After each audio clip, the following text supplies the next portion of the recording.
GGZII here. It's been a while since I've actually taken a look at this email. I completely forgot about it. I effectively reached out to Xbox marketing, Xbox PR, YouTube copyright, and I tried to get the rights to upload this video without being striked, because obviously it comes from a DVD.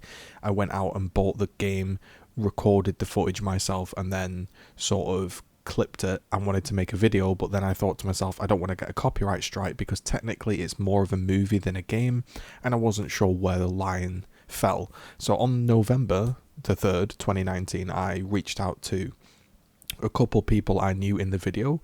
One was Dana Cowley, and she pointed me back to Guy Welch, and he's sort of the Xbox directing marketing guy, and he said that the documentary turned out great. I'm really happy that you enjoyed it. The law is the law, though. I can't let you monetize it or anything. That's fine. I don't monetize this video or anything like that. He said it's a time capsule and it's a good piece of interest to those that have followed the franchise from the beginning and want to see the progression of game development, and I'm glad you liked it. He said, I can't answer you directly. Basically, he can't say, yeah, go on, do it, because that's technically breaching copyright, but Microsoft aren't actively policing takedowns. So if you're watching this is kind of just evidence. If you're going to copyright strike, I've reached out to everyone I possibly could do to not copyright strike me. This is just sharing some information for the community, so hopefully that will be okay. Leave a like down below to support my hard work. If you want to go a step further, as always, you can support the content goal, which is just my monthly sort of goal I set for this channel as a small channel. Doing sort of groundwork like this is just some of the behind the scenes stuff that you don't get to see. And now let's crack on with the video. Hopefully you like it. Okay, so here we have our hero character, Marcus Fenix, with his Lancer. We wanted a very proud-looking Marcus. We wanted that intelligent, badass look. I think we captured that in his eyes, and how he looks smart and almost like a predator, lion-like. The term intelligent badass was thrown around a lot, and I really think we captured it. Well, when we started with Marcus, we knew that, it's probably mentioned before, we wanted a really strong character. We wanted someone that almost looked like a bad guy. He was a complete badass. You knew you didn't want to mess with him. It was a pretty daunting task because the project had already kind of started before we started concepting Marcus, and we knew this character was going to identify the whole Gears project on down the line. He was kind of the first and most important asset for the whole game. So I spent almost a month doing iterations and stuff on Marcus. Let's see, when I first started out, I was into Vietnam kind of history stuff at the time. So I was picturing contrasting the Locust with more of a real world kind of Vietnam kind of guy, because, to me, those guys were the roughest and toughest thing I knew at the point. So I was doing a lot of iterations based on kind of Vietnam tech, lots of cloth and flappy bits and things like that would look good in the engine. But it never really panned out. It didn't seem like we were pushing it enough. So I kind of started going towards I was trying to stay away from the typical Space Marine, but we had to try everything first before I kind of launched into that. We actually, we decided for a bit to try something really out of control, kind of a Shogun kind of overlapping armor kind of thing. So we did a lot of overlapping kind of shapes and armor, and just trying to push the envelope a little bit and not have your typical, what exactly you would expect for a Space Marine. Let's see some of the details here. You can tell some of them are looking a little too stereotypical, and then I got into this kind of the SWAT, the SWAT police kind of guys on a couple of them, with the dark armor and it looks like bomb shield stuff. And then some of them I even got into Navy SEAL stuff. I think I was playing Rainbow Six at the time, actually. But I kind of Navy SEAL assault crew stuff. None of it was looking heavy enough, or it wasn't clicking for some reason. I hadn't found it. And these iterations are probably 3 weeks into the design phase still, and I haven't nailed it. Then finally, I think I came up with this circular shape that's on his chest. And at the time, it really didn't have any function, but it looks like a manhole cover. But it just looked really solid and sturdy. And you knew that the guy underneath it had to be really tough to be holding this thing up if it's got something this big and solid on it. The rest of the armor just kind of built off this circular shape. I didn't really have a function for it at first. You know, we imagined maybe it would open up and have ammo clips or something in it, but eventually it just became, you know, the shape that identified the cog, and everything else was built off of it. And I was really proud of the shoulder pad shape. Unfortunately, it didn't pan out in game. It just didn't look right, so they kind of pulled back on that. And then I was doing helmet variations and things. Then this was the final design. I must have worked on the face probably for a week by itself, doing iteration after iteration, because getting that kind of grizzled, badass look was pretty difficult. It was really interesting. This is one of the only designs while I've been at Epic that when I came to the end, absolutely everyone was on board for it. So it felt really good to finally get this thing done. And it really got people excited for the project, because at this point, no one really knew what it would be like. So this is a paint over I did for, Kevin Lanning was working on the model, and we were having a hard time kind of picturing what the final outcome would be. So he fired me an iteration of his high poly model, and I did a paint over, just kind of working out the graphics and, you know, kind of the insignias and stuff that he might use, the level of dirt, you know, the color, which is gray, and then, you know, figuring out his headgear, a bandana instead of a helmet, you know, so you could see his face in game was pretty important. We just wanted to kind of see, you know, eventually what he would look like in game, and I think he got pretty close to, you know, Kevin put his spin on it, which he does an incredible job, but it came pretty close to our vision, which it was very successful, I think. All right, so what you're seeing here is on the left side, you're seeing the very rough, it's kind of almost proportion check of the mesh for Marcus Fenix. On the right is Jayhawk's reference that he painted over for me to change the proportions off the left model. Okay, so left side we're seeing Jayhawk's concept from proportion changes. On the right side we're seeing the changes I did to match his concept. So as you see, he's slimmer now and more human versus bulky game guy. This is continuing on the high poly mesh, just basically just checking in all his detail. Okay, so left side we're seeing Jayhawk's concept from proportion changes. On the right side we're seeing the changes I did to match his concept. So as you see, he's slimmer now and more human versus bulky game guy. This is continuing on the high poly mesh, just basically just checking in all his details, working in all the details of the back, since that's a huge area and aspect of him. So what you're seeing here is the final high poly of Marcus Fenix. This has been Z-brushed, imported back into 3D Studio Max and rendered out. This is then used to create the normal map for the low poly. Let's see, we wanted to get him kind of bulky, but not too bulky, so we added quite a few amount of bolts, kind of big pouches. We streamlined the shoulder pads quite a bit versus the original concept. Overall, his shoulder width and chest area still maintains a bulk as well as the arms. This is a close-up of Marcus Fenix's head. This is version 2.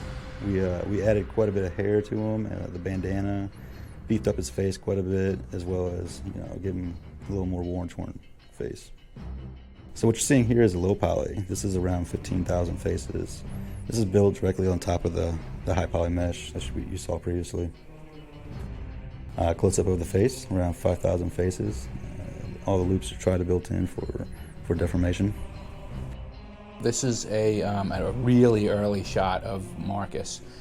This was how his head was envisioned in the first iteration, and we had this in the game for a little while, and it just wasn't true to the concept, and didn't give off that intelligent badass look, so we kind of changed that. But in defining the skin shaders and stuff for this model, all our new toys kind of came online for the engine, and we were able to use some subsurface and things like that to mimic. It's actually a transmission. It's a light trick that kind of mimics subsurface scattering. So we were able to apply that to this and kind of give that like translucent skin feel to the, you know, his face in areas like the cheeks and the forehead and the nose, stuff like that. We did some surface bump testing for his scars and the wrinkles under his eyes and his lips and stuff like that. And it just turned out to be a little too much, so we kind of toned it back. we re-envisioned the head more like the concept, and that's kind of the Marcus that's in game now. This was we were doing some testing for the armor variants and the shaders. You know, what does his armor look like? Is it Kevlar? Is it metal? Is it, you know, lead or whatever it is? You know, it'd be very heavy if it was lead. So what we came up with, we a couple different sheens. We were mostly playing with specular and stuff like that. And we kind of came up with it's like a titanium alloy, something that they would have on the planet Sarah, and we just, you know, played with the specular and things like that to make it look not crazy shiny. We didn't want this futuristic space marine, but used, war-torn, you know, that type of thing, real dull and heavy. We wanted these guys to look really heavy and meaty. Okay, what you're looking at here is, this is kind of his texture layout of the uniform of the body of Marcus.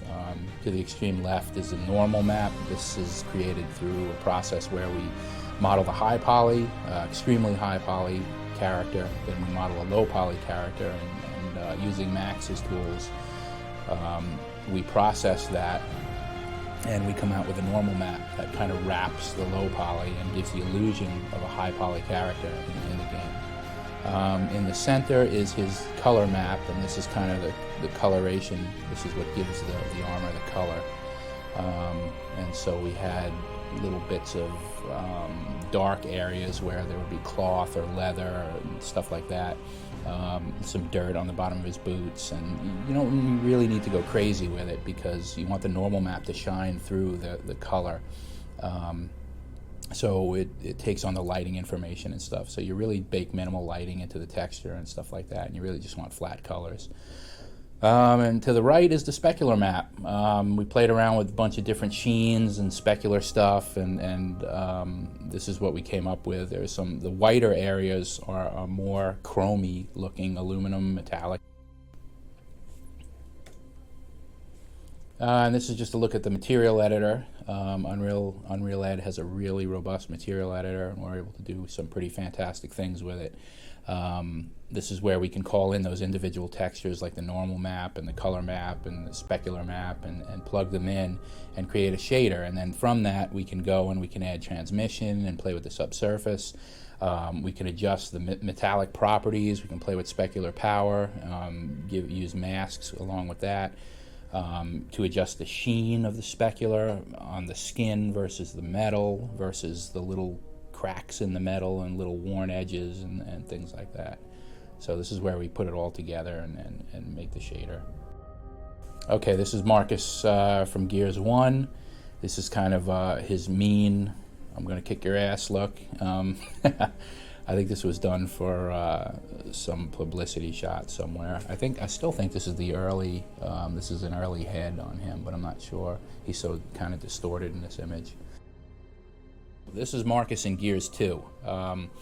The image on the left is kind of, what we did was, in Gears 1, Marcus was, the way his UVs were laid out, it wasn't optimal. You can see the image on the left is a little bit blurry, and it's not as crisp as the one on the right. So one of the things we wanted to do for Gears 2 was kind of give Marcus an upgrade and crispen him up, make him look sharper and nicer in the engine in the game. So the image on the right is the new Marcus that will, as he appears in Gears 2. And you can see the difference. His armor is just a lot sharper, a lot clearer and crisper.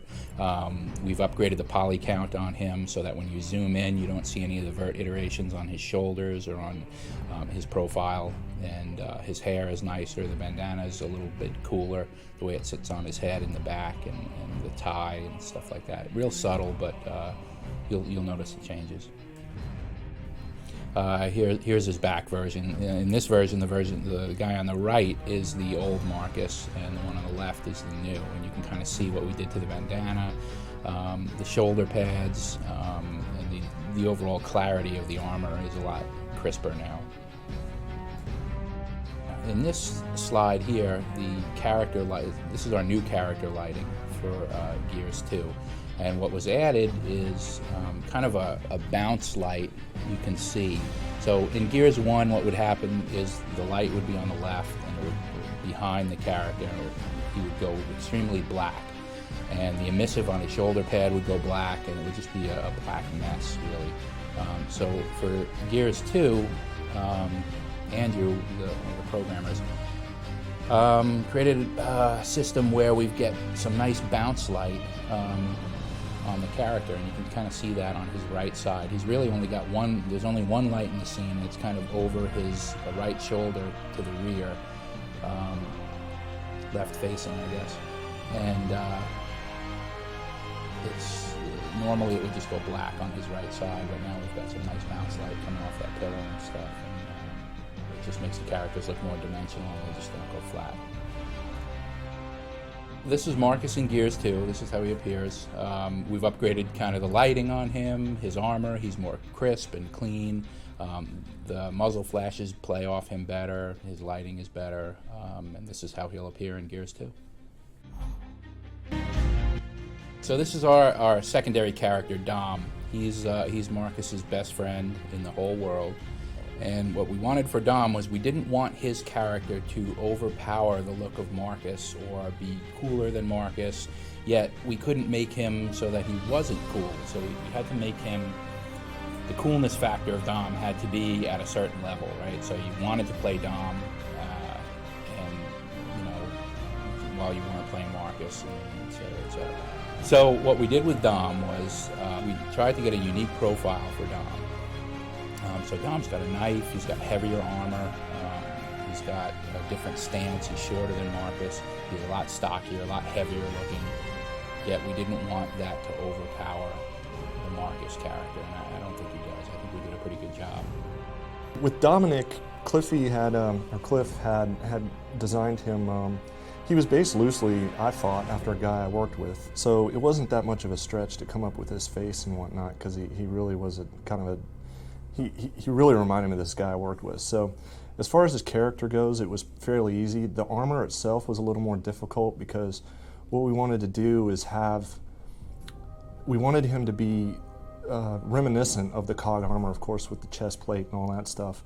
But we had to pare him down a little bit to keep him from being as bulky as Marcus, because we didn't want him, we wanted Marcus to be the absolute badass in the game and no one else, you know, to compare to him. And Dom being his sidekick, I hate to say sidekick, but we didn't want him to be as bulky. So we kept his shoulders kind of down. We gave him a couple little extra added things to, you know, the light and the knife to kind of break up his silhouette. But we wanted him to feel a little less armored out than Marcus was.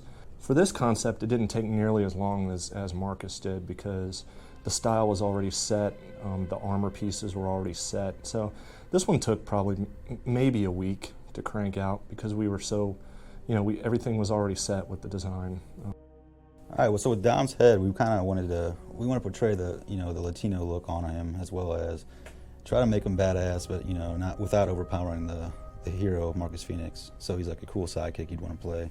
He still has a broad, thick, kind of square jaw look, meaty, rough looking. He's got the earrings, double-sided earrings. You know, he's just overall in general a cool character. This is the low poly built off the high, around 5,000 faces with hair. So the sheets you're seeing on top of the head and on the goatee and chin, that's the sheets for the hair. Basically, we apply polygons to display the alphas of the hair. So this right here is, as you can see on the very left side of it, is the sheets in world space. And what we're doing is we're taking those sheets and we're applying it to the cheek and, you know, the jaw, and kind of sculpting the hair to conform around the skin. This is an image of Dom from Gears 1, and what we did with Gears 1 is model their expressions into their face, because that's how we pretty much wanted them to be constantly in the game. These guys were, you know, tough, pissed off. And what we found is when we finally got to the point of animating them for cinematics, we really couldn't animate past that expression. It was really hard to fight against that. Dom was just always had a lowered brow. He always had a frown on. You could not get these guys to smile. So pretty much their emotional range was pissed off. That we couldn't go beyond that. For Gears 2, We knew about that problem beforehand, so we re-sculpted Dom's face to accommodate a wider range of emotion. We gave him a pretty neutral starting pose, and we added probably about 10 more joints in his face, and we added morph targets on top of that, so we can achieve any facial pose we wanted to, and this just allows us pure freedom with the emotions we want to animate to Dom. This image kind of shows the range of expressions we set up on Dom. So basically we go in and pose the extreme poses we're going to hit to make sure we can achieve those. And it just gives you an idea of what Dom is going to look like if he happens to be happy, or if he's sad, or very, very angry. This is Dom's high poly finalized. All the aspects of him were pretty much ZBrushed. We wanted to create quite a bit of difference between him and Marcus, proportion-wise, as well as overall characteristics. He still has to maintain overall proportions to match Marcus's skeleton for animation, but we did, by making him a little stumpier and widening him quite a bit, we gave off a different look, as well as the knife and the gun adding on, as well as the pouches, creates a different silhouette than Marcus. This is the final low poly for Dom. He came out around 15,000 polys or faces. Basically for him, we wanted to try to model as many separate pieces as possible for secondary animation, as well as if he wanted to pull the gun out of his holster, he could, or pull the knife out, he can. Okay, so here we have Dom. Here we can see some close-ups. We really tried to put a lot of details in his armor. The original Marcus was just modeled strictly in Max, and Dom was actually brought into ZBrush, and we kind of banged up his armor a little bit, and it gave it a more organic feel. And he's chunkier, he's kind of heavier, and we actually went back and did the same thing on Marcus. But what you can see here is kind of the texture details on his fabrics, and we really put a lot of detail into the leather packs that they have. He's got veins on his muscles and moles on his skin, and cool fabric that he's got there, as well as the metal and the dings and kinks and dirt and cracks and stuff like that. This is a shot of Dom from our real-time viewer in our editor, and as you can see here, the texture map's really detailed. The lighting is there for us, and this is him in a basic neutral pose holding his gun. This is the same image, just showing off the joints that control Dom. This is what we animate in a package like 3D Max or Maya and export out to our editor. And right here he has about 75 bones controlling his body, and then about another 30 controlling his face. This is another frame grab from our real-time editor, and this is Dom with an animation pose on him. And as you can see, his body is posed, he's taking cover, holding his gun, he's pissed off, he's angry. Okay, so this is kind of the final iteration of Dom. This is how he turned out in the Gears universe. And he gets the job done. He's a stocky, heavy-looking guy. He doesn't overpower the Marcus character. He's got a different silhouette, so you can tell that it's Dom from a distance. He's got the knife. He's got the cool hair. He's got the cool beard. He's all set.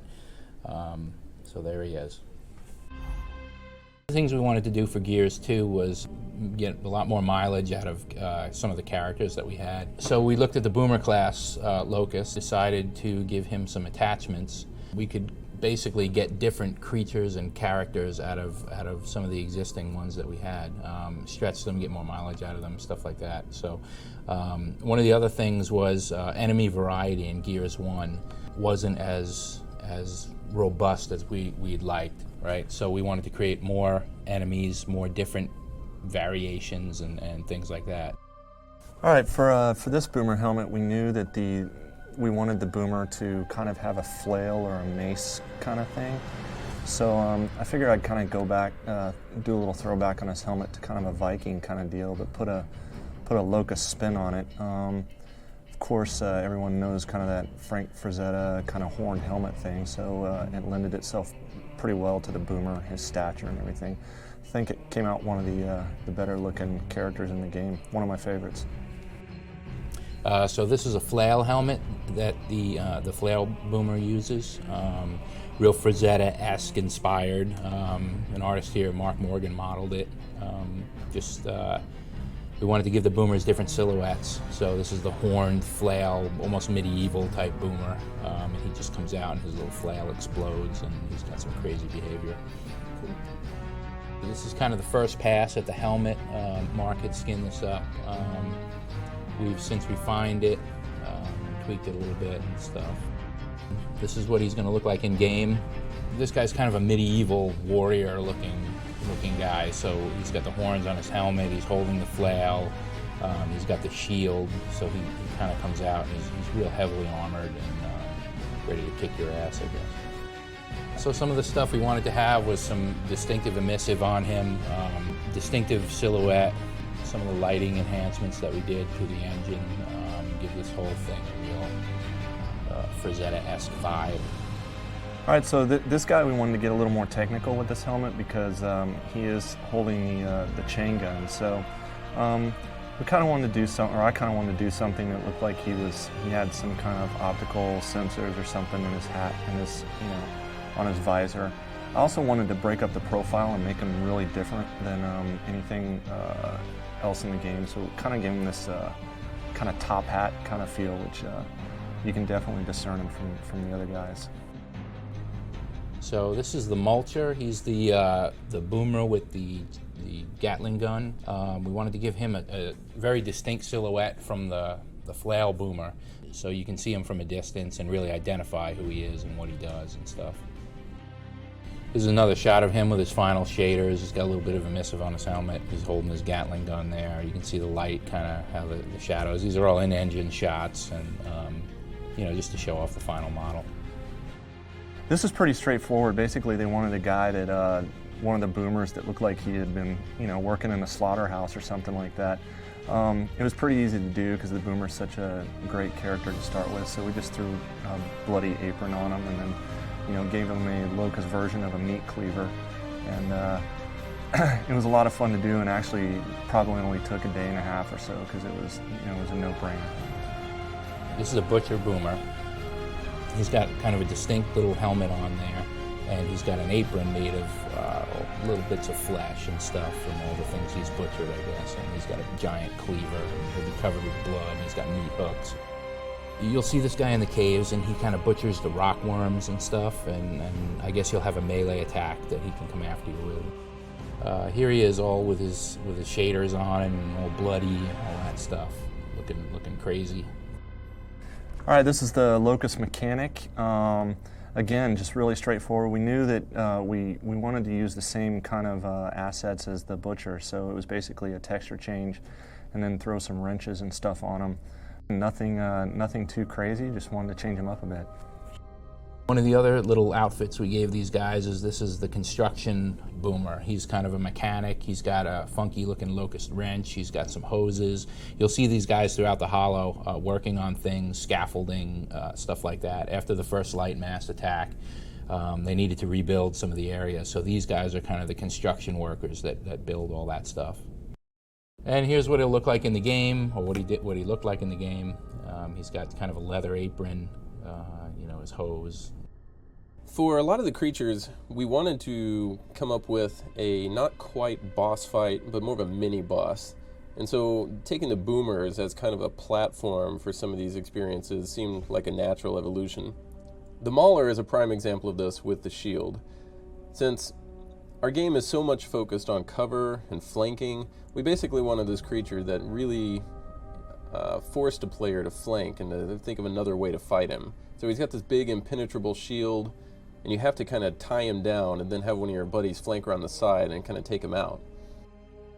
The actual construction of the shield is pretty much so that the player can walk around with it as well. We wanted to be able to pick it up and use it as another element for single player, multiplayer as well. And so the kind of telescoping bits on the shield to make it expand and cover larger creatures was a big part of that design. Once the boomer starts taking damage and he's kind of aware of your presence, he kind of turtles up. And basically from the direction you're firing at him from, he's more or less invulnerable. And it's forcing the player to keep him kind of tied up. And the AI or the co-op player or another player in multiplayer on your squad, they basically need to flank around him and take him out from the side. So we wanted it to be this kind of quintessential combat, cover, flanking experience, just all boiled down into one big creature that kind of summarizes all those actions for the player. One of the big goals with this guy also is just that he be imposing, and the choice of the weapon is this flail that is basically a point-blank, in-your-face grenade. It's capable of taking out an entire squad if it gets close.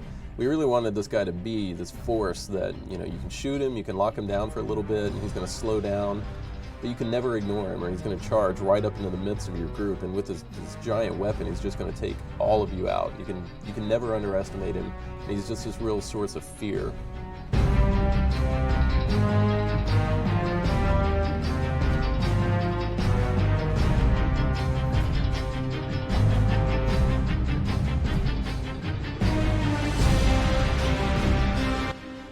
Now, the Lancer is our signature weapons, and I wanted to see a chainsaw bayonet on a gun going all the way back to, I believe, 1999.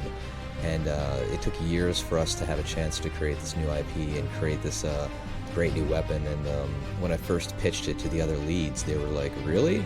Really? And I'm like, yeah, dude. And they're like, why is that cool? I'm like, because it's a chainsaw attached to a gun. It's two great things that go together. It's like a chocolate and peanut butter, right? And they're like, I don't know, man. And then when we first got it modeled, and everyone started to really kind of see that, this was going to be something truly special. And then once we got the first chainsaw attack implemented, in which the camera swooped over to the side and the blood was spraying and Marcus was screaming, everybody's like, all right, this is going to be a big hit, and this is a cool idea to do. Okay, so the Lancer was a lot like Marcus in that we knew we needed a design that kind of defined what weapons would look like in the game. The Lancer was the first gun we created for Gears of War, and probably the most important because it, obviously defines what the game's going to look like. So, again, I spent a lot of time and a lot of iterations on this gun. When I finally did get it down to the kind of the basic assault rifle that you see, Cliff kind of had an idea that he wanted to put a chainsaw on it, and at the time, I was really happy with the design, and his idea of putting a chainsaw on it, I thought was just out of control. Thought he was insane. Didn't think it was going to work. I fought it for probably 2 weeks. My art director kept telling me, we need to go back and make this work. So on a couple of these, you can see I put a circular saw or a sawzall on there. I was actually probably kind of trying to sabotage the idea because I just didn't believe it was going to work. Cliff wouldn't give up. To his credit, he had this idea that it had to work. So he kept pounding on me, and eventually I came up with kind of the final design, close to it at least.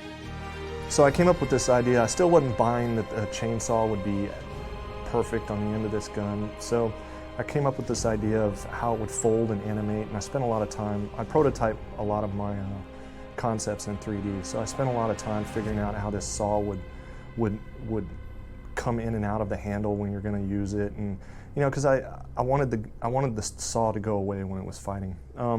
Obviously, I was completely wrong because in the end, Pete Hayes got the model and he put the saw on there, and really he pushed it to what it looks like today, which is completely it's awesome looking design. So gave it my shot.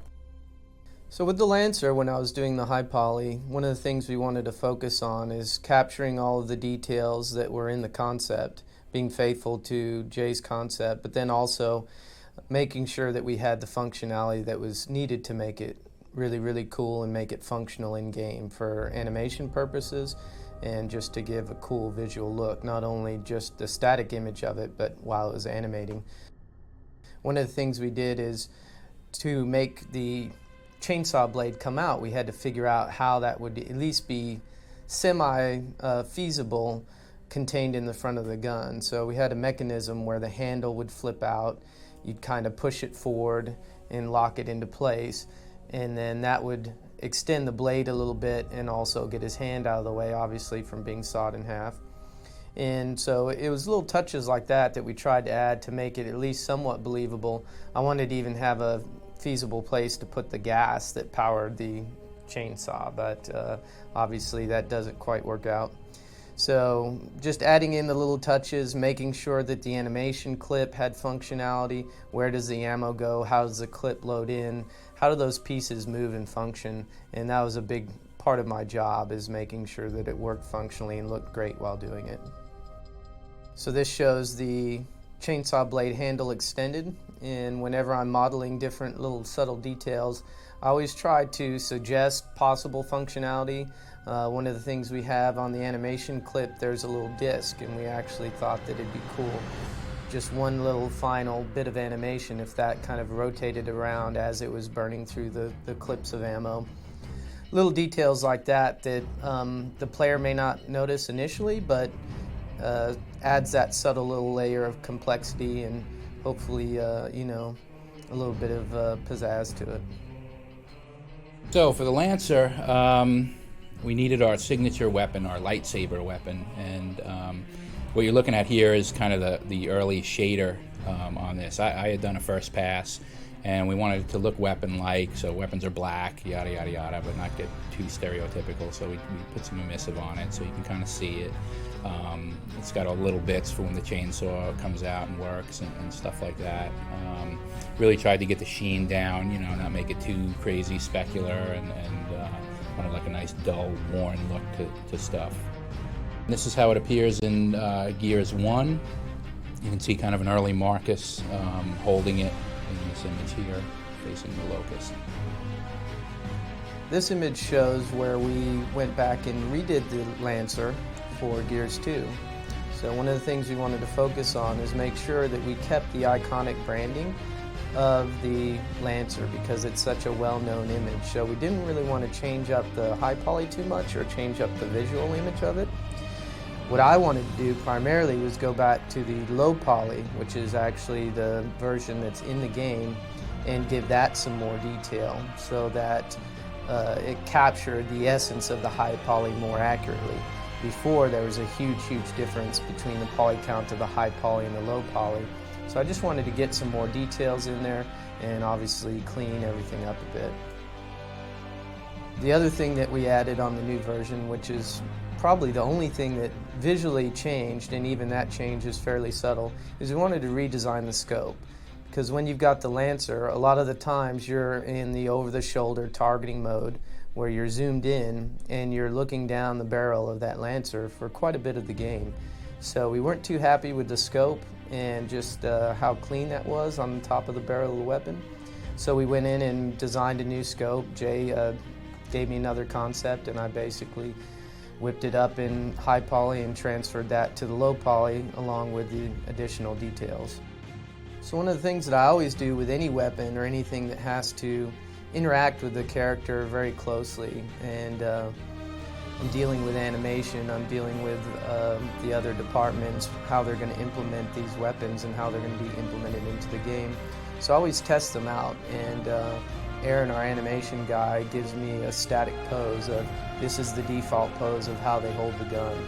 And so I always put the final low poly weapon in Marcus's hands, in the character's hands, and make sure that everything fits correctly, that the hand placement, the grip placements, all those other things are correct and will work as soon as they drop in the animation and the code for the game. And then the most important view is obviously when you're shooting it, how it's going to look in-game. So that was one of the big things when we were redesigning the scope. We rendered out this view a couple different times, and that's actually what Jay used to design the concept for the scope. And he did a few different designs, and then they picked which one they liked best. And then once I modeled it, I put it into that same pose. So I'm looking directly down the barrel. It's a very close view as to what you actually look in the game to make sure everything looks cool and that that view is going to hold up under hours and hours and hours of use. So here's the Lancer as it appears in Gears 2. What we've done is we've upgraded the sights on it so that they're a lot cleaner. There's actual geometry there. So when you zoom in, it looks like a really cool, it looks higher poly than it used to. We also increased the poly count on this guy and just brought a lot of little biddles and things like that to the forefront where you really see it when you're in the over-shoulder view. Here's a detail of the Lancer. As you can see, the difference between this guy and the Gears 1 Lancer is we've built out a lot of geometry. You can see kind of the geometry running along the barrel and stuff. That was all normal mapped in Gears 1, and we've kind of given it a little dimension for Gears 2, as well as the sights and things like that. So when you're in that over-the-shoulder view, zoomed in, fighting and stuff, it really looks meatier and has a lot more detail than the one in Gears 1. So this is kind of the shader for the Lancer. It looks pretty complex, but there's a lot of things in here for like multiplayer, and when you're in TACCOM, they wanted to be to easily distinguish the weapons on the ground. So when you go into TACCOM, there's a little shiny thing that makes the weapons glow, kind of in TACCOM and stuff. So what you're looking at is kind of the way the shader's put together. There's diffuse, normal maps, emissive, specular power, all that fun stuff. But then there's also stuff for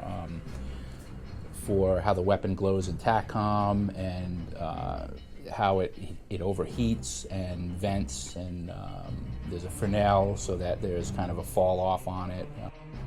This image is the impact effect. There's several impact effects depending on the surface you hit, but it's created the same way. Some of the inspiration for the Lancer. So in the first Gears, if two guys went at it with chainsaws facing each other, it was basically random whoever would win, and that's not a game mechanic, that's just the roll of the dice, and that's not very interesting.